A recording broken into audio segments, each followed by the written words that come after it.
Hi, I'm Alexis Kalehoff. And I'm Jason Gould. And you're listening to You Might Know Her From.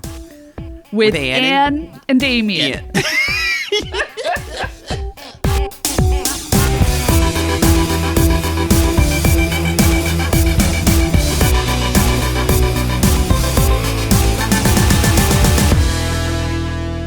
Hello, do you even know who this is? I mean, I'm Damien, but do you know who Jason Gould is? We've spent so much time looking at pictures of Jason Gould online, and there really isn't a lot of content. I appreciate that he's basically like doesn't have an online presence, though he did release an album in like 2017. I know. I haven't listened to it yet, but I will. It'll be part of my year of Barbra. I like that we were trying to get to another famous child of a musical star, I guess, and I got to Andrea McArdle's daughter, Alexis, who is probably not on the same tier as Jason Gould. We were like going maybe they'll through, duet someday. Yeah, Liza doesn't have kids, then we were like, Lorna's kids, no, and then we found our way to Andrea McArdle. Lorna does feature her kids on her album, I think, Songs My Mother Taught Me. And you know how like on the Miseducation of Lauryn Hill and like a lot of 90s albums, there's like interludes where there's just like dialogue between CD tracks. Yeah, I missed that. That's basically like what's happening on Lorna's tracks. But unfortunately, her kids didn't pop for me, and Andrea McArdle's kids did. So that's the one that sticks in my memory. Because she went on a Broadway cruise with Andrea McArdle. Would you ever go on a Broadway cruise? No. We should get invited to a Broadway cruise. I'm just putting it out there. That's together. A good idea. We could like do it. We could record. Great. This is a business plan now. It seems horrible, but like you and me, we would just be like drunk, being like, okay, coming up next is Audra McDonald being escorted to us for 8 minutes. And I'd be like, Audra, what was it like to play Madame de la Grande Bouche? And she'd be like, I got to go to my room. This is hell. I'm getting paid $15K to be on this boat for a night. I think they must be paid a pretty penny to do those, because think about the nightmare people that surround you 24 hours a day. They probably don't have personal security, but I'm sure they get like their meals paid for. They get a +1 and $15K for the cruise. I actually don't know. That was just like a guess, but like I'd love to know what the Broadway cruise contract is for, let's say, a Judy Kuhn tiered star.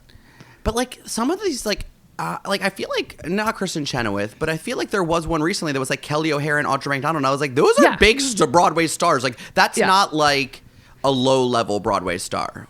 No. I was trying to imagine, who is that guy that was in Mamma Mia for like 80 years? That's who I was trying to... Joe Machota, he's an agent now. He's Joe Scarlett Machota, Johansson's agent. Remember Smash had a joke about him. They were like, Joe Mahota's going to get a Scarlett. And then they ended up getting like Rebecca De Mornay. It's not Rebecca De Mornay, but it's like the name of Uma Thurman's character. It's like Rebecca something. And then she comes in and you know, I love Uma Thurman for Smash and also for The Producers. I never saw The Producers movie. You're missing one of her major credits that you put me onto, and that's Red, White, and Royal Blue. Oh, I love it. When she goes... she says something like, "Ya gay?" And it's like she says it in like slow motion. It was captured on my Instagram story, but she is so good. I thought you were gonna be like, even cowgirls get the blues. You know, I love Uma Thurman though. I love her, of course, from Pulp Fiction, but I've never seen The Producers movie. I literally did on OG iTunes pay $1.99 for her recording of If You Got It, Flaunt It, where she starts out going like this. If you got it, flaunt it. Very soft palette work. You know, I love it. So anyway, I need to get back to who is Andrea McArdle's daughter with? Like, who is her Elliot Gould to...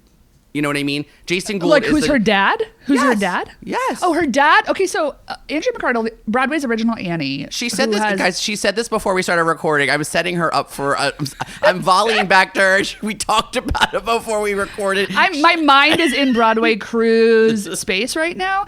But yeah, so Alexis's dad, I think, wrote the theme song for The Price is Right. I should probably fact check it, but I think that Andrea McArdle's kid is set because I think those people that write theme songs like for a game show, those people, I think that is a pretty penny. Yeah, I mean, I don't know. I mean, it's been in use for years, so I would assume that they have to renegotiate every X years. And I feel like now things are so different than they were back like in the day where sitcom stars didn't get the same sort of residual checks that now, say, like Friends and Everybody Loves Raymond, people are getting. So I would think, yes, I would think that one token theme song that has been in use for 30 plus years, longer than that, has to be. Anna's not looking at me or paying attention. She's feverishly looking up. No, I'm just double checking. Net He worth. wrote, okay, here's the thing. Alexis Kalehoff's dad, Ed Kalehoff, wrote the theme song to The Price is Right, Double Dare, which I actually can't sing right now in my head. Not an EDC earworm. World News Tonight, and Monday Night Football. And I think Monday Night Football is that the one that's like da da da da da da da. I think so, yeah. I mean, that is a pretty penny. He is so she's got money. Does Andrea was married to him or never married? I think they were married. They have this child together, and Alexis, God bless her, went on a Broadway cruise with Andrea McArdle, which is how I think we got to the Broadway cruise. But there's videos of like the two of them singing it like 2 a.m. Take Me or Leave Me, which is the lesbian anthem from Rent, but they are mother and daughter. And I thought, this is the kind of content that I would have wanted if I was like, okay, first of all, do you think you would have been a Broadway Con kid if you had like grown up you did grow up surrounding New York City, but if Broadway Con had existed when you were 12, would you have gone? I don't think so. I don't think so either, but I support those that do want to go. I think like in high school, I would have been intrigued by it, but I think I would have been too self-conscious and self-aware. Like, you know what I mean? I've been too self-conscious to be earnest about it and too self-aware to be like, this is lame. Like, I want to be an actor. I don't want to be a fan. I mean, now I don't want to be an actor anymore. I guess I am like a professional fan, but I don't think of it like that. Like, we're cool fans. You guys are really getting early Monday morning mind grapes, but hello and welcome back. Folks, welcome back to another episode of You Might Know Her From.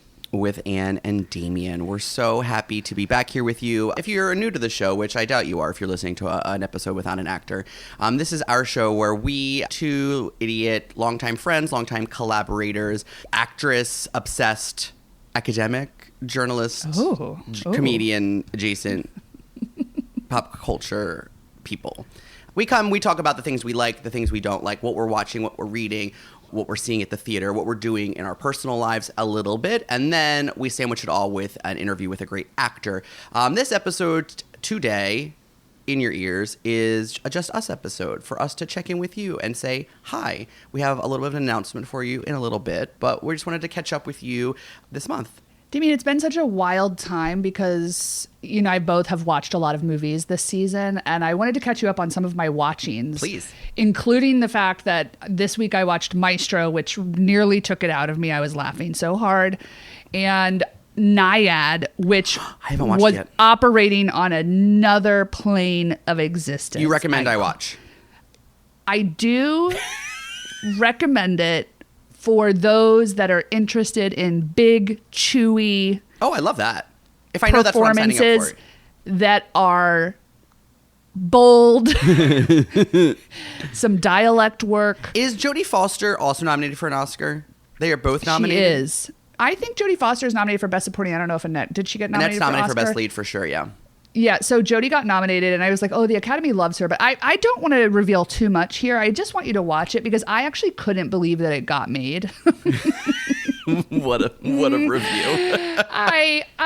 The script was bad. I love both of them, and I'm so happy always to see both of them. So if you are a person that loves one or both of those actresses, then I think you have to see it. Every gay man who's listening to this podcast loves Annette Bening, and every lesbian who's listening to this podcast loves Jodie Foster, and that is where... Lesbians love Annette Bening, too, for the record. So there we go. Yeah. It's the handshake emoji. It's the handshake. I loved it in a way that I think you'll understand when you watch it. I couldn't believe it was happening as it was happening. I think it might be a Halloween costume for me and Hannah. That's good. Yeah. It is. You're Annette. You're gonna wear a wig. Yeah, I'm Annette. The wig is incredible because you also probably just wear like a swim cap. Totally. She also just but the hair is that of somebody that has been swimming their entire life. So I love it. And anyways, I do recommend you see Nyad. It's just I couldn't believe the movie got made. I loved it. It was wild. Who directed it? Is it like Philtitta? If it was Philtitta Lloyd, I would love it so much. But I don't know if I know who directed it. Is it a man? it reeks of Netflix, and I think you know what I mean by that. Yeah, it's like no budget, but like apparently a budget to get nominated for awards. Yeah, and Maestro, on the other hand, like didn't look like a Netflix movie, but still looked like shit. I actually do think that Carey Mulligan was excellent in the back half of it, but I was laughing through most of the first half. And I hate him more than I could possibly imagine. He also just did an interview where Bradley Cooper was like talking with Bernstein's kids and was like, I miss him so much. And then he started crying. I was like, you never met him. You fucked a ghost and you're hoping to win an Oscar for fucking a ghost. It's just wild. I really enjoyed both of them in ways that were just like pure Oscar bait movies that are full of A-list stars. I think I've said like a little bit of this before, but I didn't want to spoil too much of Maestro for you. I don't mind spoiling it for our listeners because y'all are signing up for it. But right. I think that I actually thought, and you will not like this opinion, but I thought that they both were good in Maestro because I felt... I'm not denying his talent. I think he is a talented actor. Imagine that you're a talented actor, which neither of us are. So we're here hosting a podcast. We're using our imaginations right now. But to get to play a character from, let's say, their early to mid 20s till they're in their 70s, it seems like a gift. It's like you get to and you have the most like the best of the best giving you like he looked. I was it's like I love the Hours. I've never revisited it, but I loved the Hours. But my least favorite part of that is when they like bring Julianne Moore in at the end, and she's like, "You have a," and I'm like, "Oh my god, she like looks horrible. Like she looks like Julianne Moore with like old age makeup on." But then I was like, wow, how far we've come seeing him in the beginning of Maestro as like a 70-year-old. I was like, he looks incredible. And I think he's like in his body. He's very good. Yeah. But I was like, what is this movie for? And I thought like it wasn't like a slice of life. Like it wasn't like one isolated story the way that like Capote was, where it was about the making of one specific book about. Yeah. And it wasn't like a biopic or a biopic where it's like the sprawling like Oscar-y version of like From Childhood to Death. It was some weird version where it was like their marriage, but also like she to me was not a fully developed character. It was about him, but it wasn't about him. And then I watched him like with his fake liver spots dance at like Hero or like Paradisco at the end, and I was like, oh my god. And I was like, I'm into this in theory, but also why? I felt like it was a great showcase for two actors that I think are good, but I just didn't care. And because I already have like a chip on my shoulder about him, I love her, but I had a chip on my shoulder about him. I therefore was like, why? Well, I think it like boiled down Leonard Bernstein to the fact that he was like, quote unquote, like a bisexual or gay man, or like a man who like wanted to be married to a woman that had sex with men. I don't know, but somehow it also felt like it wasn't. And then maybe she was also like they were open. Yeah, like I just felt like it wasn't really telling us anything about what it means to be in a progressive relationship, because at the end she seems resentful of him, but then she's dying, and then he's like, okay, I'm going to show up as your husband now while you die. But like it didn't feel like she had agency in it. She was like a device. Yes, thank you. She was a plot device for like his story, but again, it wasn't really the story of like Leonard Bernstein as like a musical genius. It was really about like Leonard Bernstein being this sort of like it now we see of like, oh my god, like if blank A-list actor is getting divorced from his not A-list producer wife, and maybe they are both gay, like it wasn't like telling us any story about what it is to be, and also Bradley Cooper is allegedly a homosexual, and therefore it also feels kind of like, well, what is the point of the piece? Because I feel like I'd have more respect for it if it was just like this is a vanity piece about Leonard Bernstein so I can get nominated for an actor and show my range, but it's about like his entire career. But it wasn't. I also like thought they could have done cool things with using his work to highlight like they like mentioned. There was very little like about the actual like they mentioned work, West Side Story, genius. But I thought maybe they would use like a musical number, because like I thought at one point I was like, oh my god, I love this, because they're gonna like it's gonna become like a musical, and they're gonna use like West Side Story to tell his relationship with the woman whose name I can't remember now because she's not a fully fleshed character. Felicia. But they didn't use his work to tell the story of the man behind the work. Anyway, I love that scene of him and old age makeup in the gay club though. Yeah, the makeup was good, I agree. I was thinking about a movie I did like about a composer that I thought did capture something about the artistic process, not that we're composers, but that incorporated what the idea of invention might look like on film. And I thought that was Tick, Tick, Boom, which like I'm kind of surprised to say, because it was directed by Lin-Manuel Miranda, but like I really was taken aback by how he used the idea of like musical invention in the visuals of the film, which I agree, I think was missing in this. And I think it was boiled down to like, he has issues with like reconciling his sexuality and what he wants of his personal life. I felt like it was a vanity project for him, but I mean, it completely was, but I also just felt like I would have respected it more if it was just like a more traditional, because I felt like, I agree with the Tick Tick Boom assessment. I thought that was great.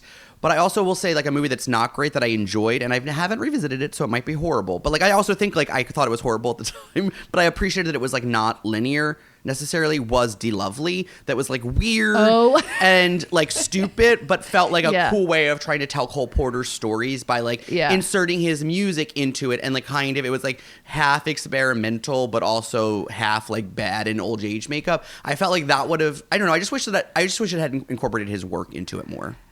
Let's revisit De-Lovely and Beyond the Sea, where sick-ass Kevin Spacey plays Bobby Darin with, I think, like a fake... I think he also has a prosthetic nose. And I think Kate Bosworth is his love interest in it. It's like, Kate Bosworth. I saw that in the movie theater. I think I did. It's embarrassing to say that. I think I did, too. I was obsessed with seeing every Oscar movie, of course, and he didn't get nominated. My memory isn't that he is good in that, because he is like, he's like 16. He's like, I'm 15. I'm Bobby Darin. I was like, you look like a potato. Before we wrap up like all the movie talk, because I know this is like a little bit of a departure for us this year because we really have not been invested in a long time. Mm-hmm. I did see Zone of Interest, which I really loved and was impressed by and felt like I had a visceral reaction to. And I would love to talk to you about it. And I did finally see May December. And I just thought it was worth bringing up on this podcast that I loved it. I know. Damien, we've never differed so much in our taste in Oscar films, I think, in our entire friendship. Wow. I know.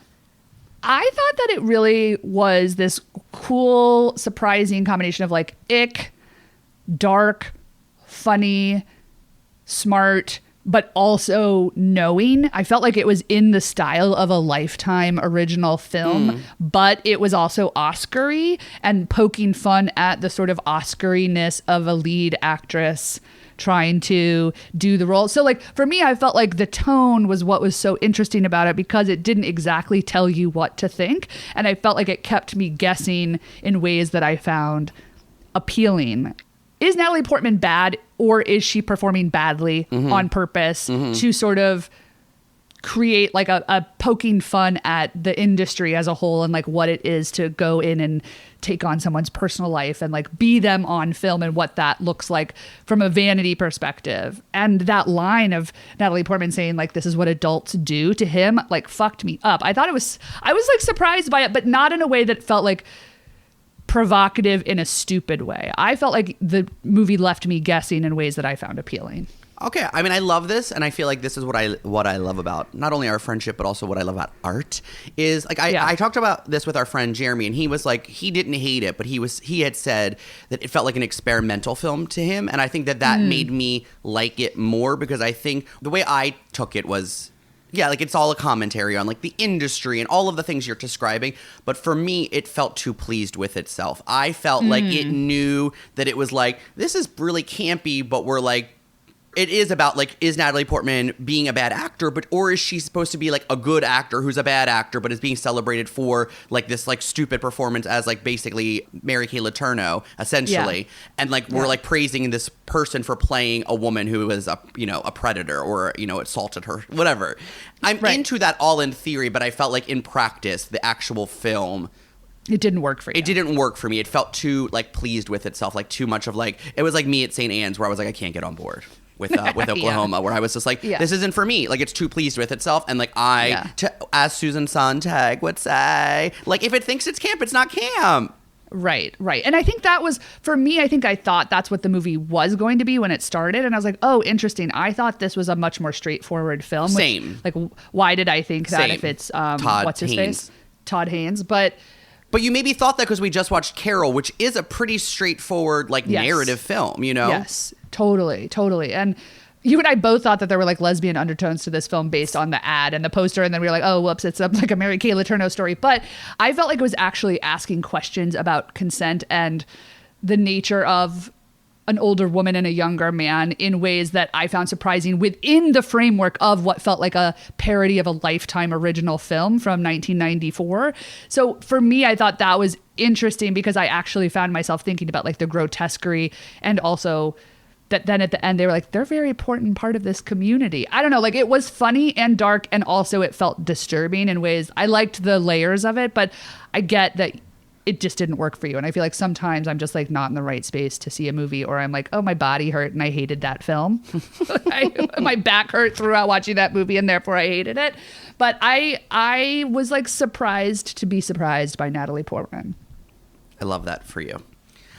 Folks, if you like all of this goofy shit, like if you like hearing us volley back and forth about what we're watching or what we both... I mean, it is unusual that there's been a few things now. Poor Things, I loved and hated.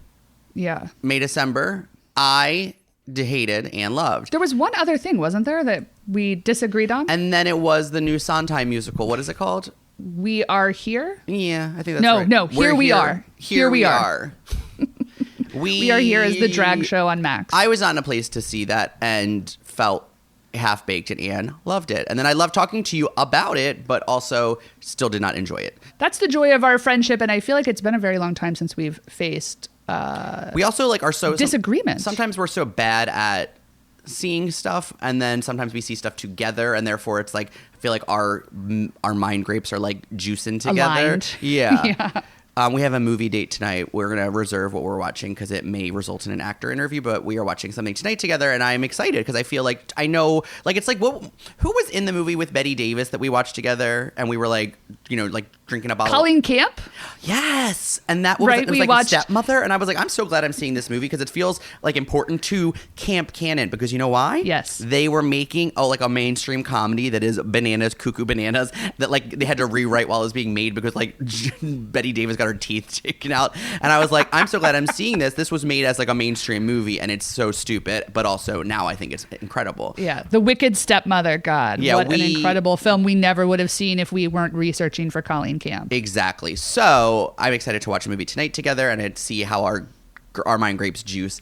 But if you like this stuff, we're happy to announce that we are officially launching our Patreon. It is up and active as we speak, and you will see there a couple different tiers of ways you can support us, whether you want to, you know, just be like, thank you for doing these actor interviews and you want to be in touch monthly, or if you want some more exclusive content. So you can dig in more there, and we'll link it in the episode description of this episode underneath the actual description before all of those glorious show notes. We're really happy that you have been asking for this, and we're sorry it took us so long, but yeah, this is a labor of love, as you probably know. It's not only something that we're like excited to do because we love talking to these women and making sure their stories are documented for other, I was going to say like sick little weirdos, but I don't want to be self-deprecating, for other people who I think are like-minded, who really are so like ferociously consuming content, not only about Hollywood or Broadway or about like celebrity, but I think about like women actors and what it is to be in a marginalized community in the industry.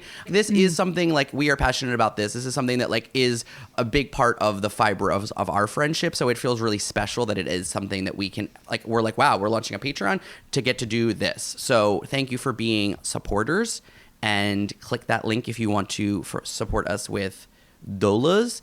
And I think there, not only will we talk about movies and other things like that, I think we most certainly need to have a proper book club of Barbra's book, which I have now finished and Anne has finished, and we are still reeling. And I just have to say, and this is a tease, but I just have to say that I'm disappointed that in all of the gypsy talk, and I won't tell on the OG feed what my favorite chapters are. I'll save that for the Patreon. But I'll say what I was disappointed that all of the gypsy talk, there's been no mention of her weird dinner with Lady Gaga and John Travolta, where it seemed like she was courting them to get on board as Louise and Herbie. And honestly, I would have been into that casting, I think. I really agree with you. The gypsy chapter made the last eighth of the book totally worthwhile. Yeah, the last eighth is rough. Of it was a trudge. But I miss her in my ears. And you and I were both talking about having sort of an audio book to lean back on. And I already downloaded from Libby, the public library app where you can download audiobooks for free. In case you're not aware, it's incredible. Libby is an incredible resource. Please go use it if you have a library card. Do you still have to like reserve it because there's only X amount of copies of the audiobook?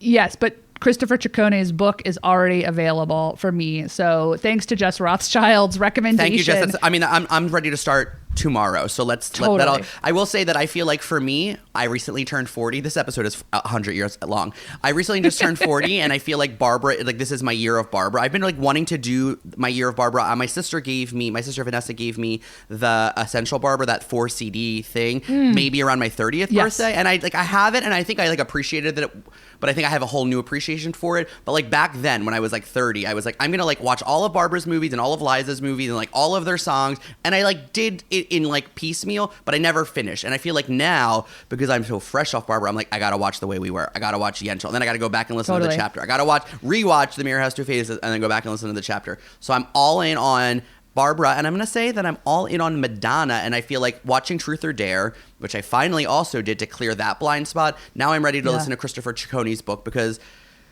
Madonna's maybe like 15 years younger, 10, 20 years younger than Barbra, so like maybe she has a memoir in her, but she also seems like somebody who might not do it. I'm hoping that she, like Barbra, has somebody keeping her archive, so she's do you think she like does? Pulling out. I think she must. I would hope that she does, because like, do you have somebody on payroll then in your, like, you actually pay someone's salary who's in charge of like basically like your own personal Wikipedia for your personal life and your artistic life? I worry that Barbra's person is Renata, and she just isn't mentioning that it's Renata who does every single thing for her, and Renata's been there for like 50 years. I don't know. I think Madonna is hopefully savvy enough, the way that Barbra is like a micromanager, to have someone micromanaging her legacy.